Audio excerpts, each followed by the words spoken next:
Hi, Greg Dorsey here. It's Monday, May 23rd at Leeb.com. Well, traders were painting the tape red across the globe today. Shanghai kicked things off, dropping nearly 3%, its biggest decline since January, triggered by additional signs that the economy there is slowing. The rout was repeated in Europe, where fears of the sovereign debt crisis were once again on everyone's mind. Italy led the retreat, dropping almost 3.5%. While the other pig markets, Portugal, Ireland, Italy, of course, Greece, and Spain, also lost a fair amount of ground. Here in the U.S., shares spent the day underwater. Traders tried to pare those losses towards the end of the day, but couldn't muster the needed support. Volume was decidedly negative, with a 9-to-1 bias on the downside, though total volume was fairly light, suggesting that more selling is in store for the coming days. Keep in mind that small caps were merely in line with the performance of blue chips. If this were a significant correction, or if a significant correction were underway, we would expect the little guys to be acting far worse than they have lately.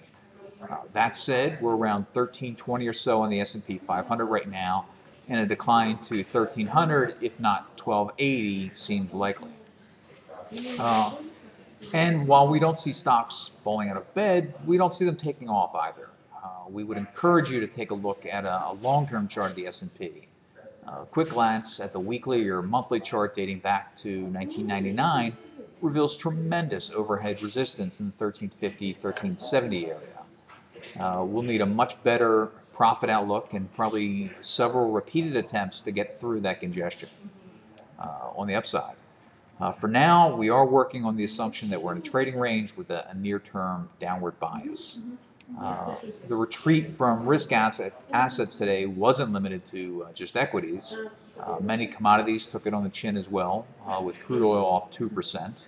Copper was down 3%.